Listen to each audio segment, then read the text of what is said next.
Reflecting back on my younger days, I think I must have really had some kind of messiah complex because I kept on trying to save these hoes, man. I don't know who I thought I was. It was ridiculous. I kept on doing it.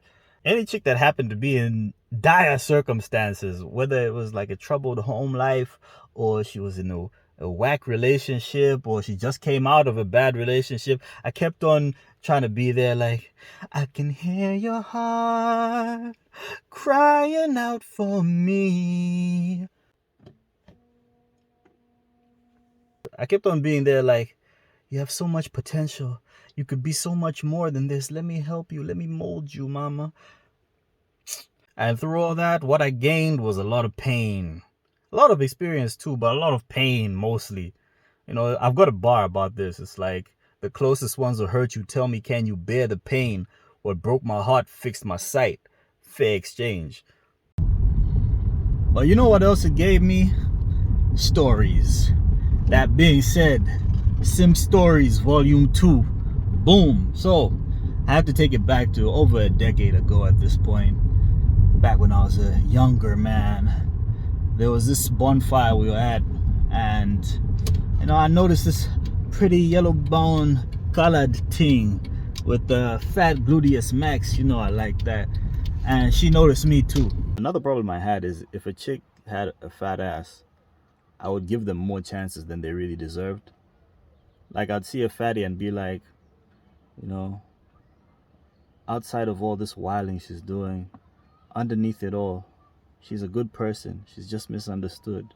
And she just needs someone to guide her, to show her the way. And she'll be an angel. Yeah, so anyway, we met, we exchanged numbers there.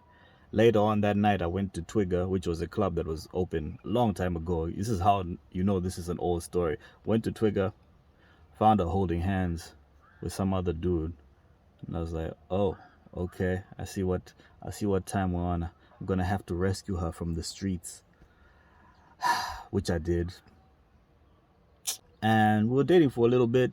There was this one time where I asked her what she's up to, and she said, no, I'm just watching movies at a friend's house, but I'll be free at 3. Imagine, she was watching movies at a friend's house. So I get to a place. I'm a very punctual person, so 3 on the dot, I was outside her place. She wasn't back yet. She pulls up in this other dude's whip, her ex's whip. And I'm just like, watching movies, huh? Okay. So after that, I was like, you know what? I'm done with you. I didn't talk to her. I ghosted her for a little bit, and then a few days later, she showed up at my house and started making out with me.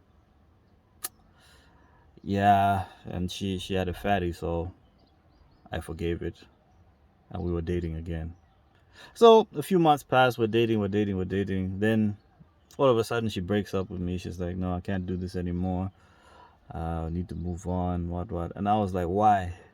Why you want to leave, girl? You can't leave. You got too much of a fatty for you to leave me. So I keep badgering her, like, why should we break up? Everything's going fine. She flat out says, because I'm a whore, Francis.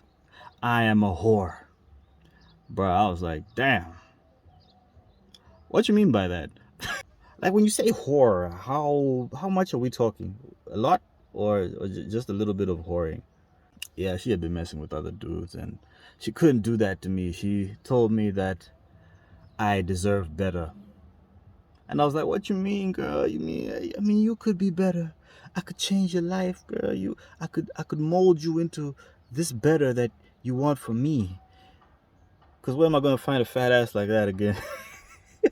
Yeah, man, but these days a fat ass can't trick me for very long. Here are some wise words for you young men. I can't put it any better than this. If Jesus can't save these hoes, why are you trying? What make you think you greater than Jesus, nigga?